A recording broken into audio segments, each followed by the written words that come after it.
Well, I would like to begin today with the words of our New Mexico friend, the best-selling spiritual writer, Richard Rohr.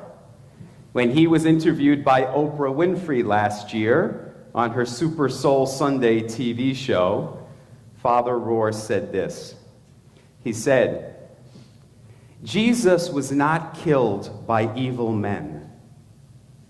Jesus was put to death for daring to challenge the conventional wisdom of his day." And Father Rohr says that the Sermon on the Mount, the Beatitudes, are Jesus' greatest teachings. And that those words that I just read to you, were so daring, so dangerous, that Jesus had to be silenced. Now you may say, I just heard you read those words. They don't seem very daring or dangerous to me. Well, they have inspired so many truth tellers throughout the years. They are daring words and they're dangerous words. Mahatma Gandhi and Martin Luther King, two other truth tellers who were silenced for challenging the conventional wisdom of their day, both of them said that their primary inspiration came from Jesus' Sermon on the Mount. In fact, Martin Luther King said that those words were the motivating factor behind the entire civil rights movement. So before we look deeply into the Beatitudes, I want to share with you the story of another truth teller, and that was Galileo. In Galileo's day, everyone believed the world was flat. Galileo came along, and he told them that what they believed was wrong. People did not want to hear that, because people don't want to be told that their beliefs are wrong. And so Galileo was arrested. He was put on trial, and he was found guilty of heresy. They said that his ideas were dangerous to the society, that they contradicted what was written in every book, and that they contradicted what was written in the Bible. And so Galileo was forced to recant his words, and he spent the rest of his life under house arrest. Galileo was speaking the truth. The world is round. He was giving them facts. They didn't want to hear it. People do not like to have their beliefs challenged by facts. We are living at a time in our nation's history right now where people take their long-held beliefs and do not want them challenged. Last year, the Oxford English Dictionary declared its word of the year for 2016. And that word is post-truth. Post-truth was their word of the year. And post-truth is defined as the dismissal of objective facts over people's personally held beliefs. And just out of Washington this week, we heard this, and I quote, "Sometimes we can disagree with facts," end quote. And they gave us a new term, which they coined alternative facts. The alternative to facts are lies. Jesus was speaking truth. Gandhi was speaking truth. Martin Luther King was speaking truth. Galileo was speaking truth. But it challenged people's belief system, long-held beliefs. And so those people needed to be silenced. If you believe that Jesus would be okay with building walls, with refusing refugees and immigrants, would be okay with policies that hurt the poor and the sick, but which benefit the wealthy and the privileged, then you don't know Jesus. You don't. Jesus was very clear in his teachings. He said, welcome the stranger, care for the poor, tend to the sick, fight for the powerless, not the powerful, the powerless, the least of these. In this week's epistle newsletter, I shared with you a quote from Pope Francis. Pope Francis said, "We need to build up a society in light of the Beatitudes, walking with the least of these towards the kingdom." We need to build up a world in light of the Beatitudes, where the last become first. Jesus took a belief system that was long held, and he told the people they were wrong, that their beliefs were wrong. People of Jesus' day believed that if you had power and wealth and privilege, that meant God loved you the most. Because look at your life. Look at how you were living. God was rewarding you. But if you were poor and sick and persecuted, people in Jesus' day believed that meant God was punishing you, that you were not favored by God. Jesus came along and with these daring and dangerous words said, what you believe is wrong. And he flipped it on its head. He said, no, blessed are the poor. Blessed are those who are hungry. Blessed are the persecuted. The kingdom is theirs. It belongs to them. They are the children of God. The last shall be first. Now do you understand how daring and dangerous those words were to people in power? Now can you understand why they needed to silence him?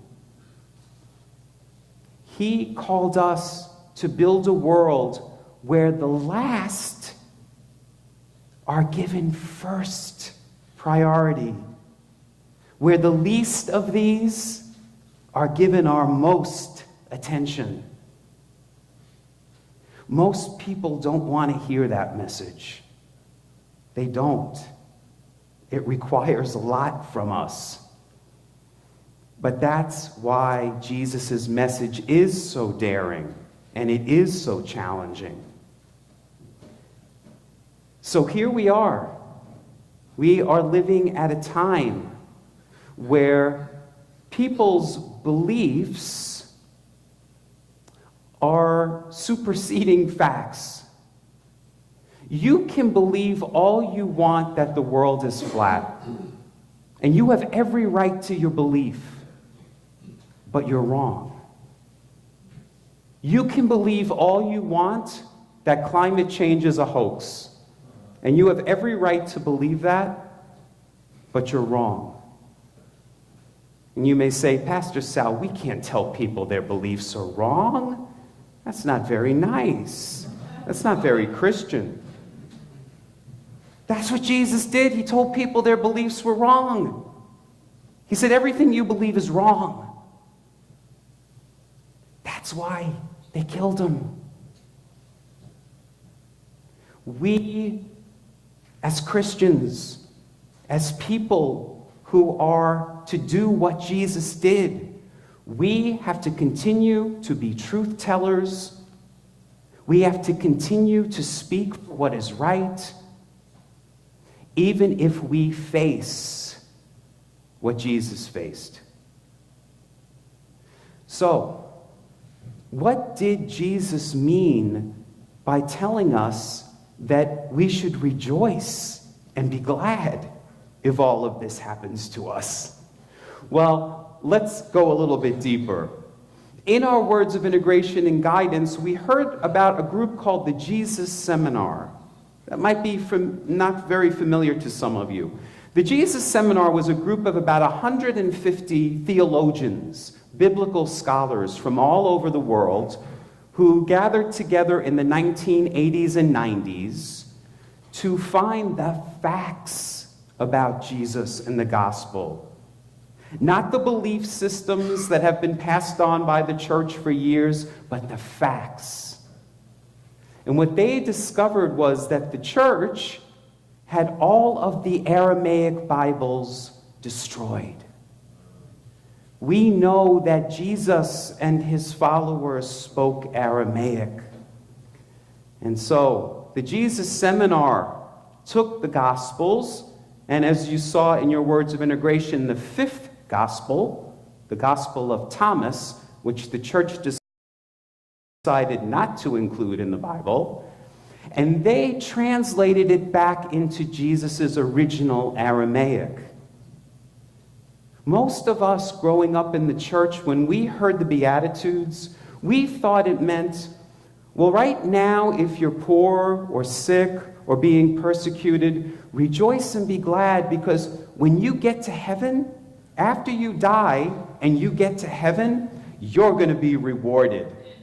So right now, if you're suffering, it's okay, because wow, wait until you die, you're going to be treated like royalty. That's not what Jesus was saying. We have to stop putting words in Jesus' mouth that he never said. Jesus never said that heaven was a place we go to after we die. Never. Jesus said, the kingdom of heaven is within you. The kingdom of heaven is at hand. It is here and now. Right here and now, most of us in this room are poor in spirit. Our spirits right now are dejected.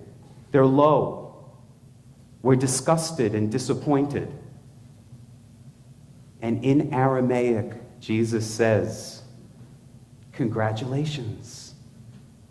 Congratulations. The kingdom is yours. We heard this morning in our words of integration that the Beatitudes, or the essential teachings of Jesus, he's saying that being poor in spirit, being dissatisfied with the status quo, is a good thing. And so he says, congratulations, because you're awake. You've awakened. If you're not satisfied with the way things are, you've awakened. Congratulations.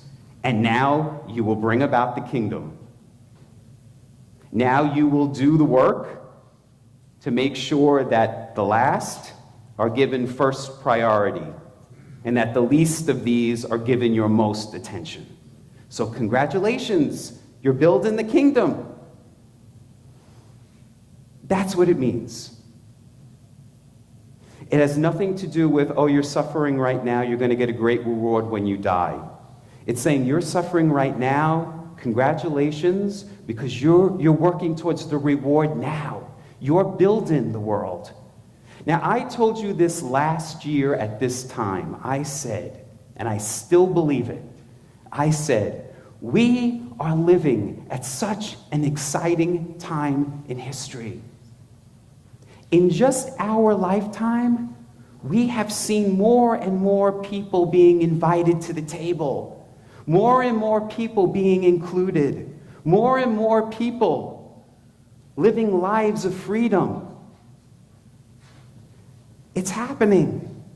We are building the kingdom. What we're experiencing right now is part of that awakening.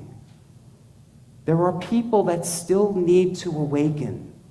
And what we're experiencing right now, although it's difficult for many of us, is an awakening. It is part of the process. We are the people that we've been waiting for. The second coming is us. So don't be discouraged. Jesus' words in the Beatitudes are, don't be discouraged. If you have these attitudes, that's why I called the talk the Be Attitudes, because Jesus was saying to his students, these are the attitudes for how things should be. Now, there's some disagreement about the Sermon on the Mount. Most movies about Jesus' life depict him speaking to the masses and giving them this message. But if you look at the reading, it doesn't say that. In Matthew's Gospel, which is the only Gospel that has the Beatitudes, it says, when Jesus saw the crowd, he left and he went up a mountain and he sat down and his students came to him. Jesus wasn't about crowds. He didn't care about crowd size.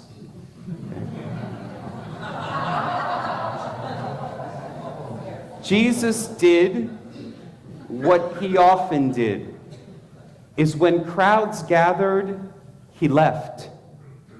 He went up a mountain to a place of higher consciousness. And he took a seat, maybe in the lotus position, probably at prayer. And when he was in this enlightened state, his students came to him. It was a private class, not a public sermon. It was private instruction for his few students to say, this is the message. It's a hard one. And those students, as we talked about last Sunday, after Jesus died, they went out into the world and spread that message. And many of them were arrested and jailed and killed. So, you want to be a follower of Jesus? That's what you're being asked to do. To go out into the world and to speak the truth. To not be afraid of offending people by telling them that what they believe is wrong.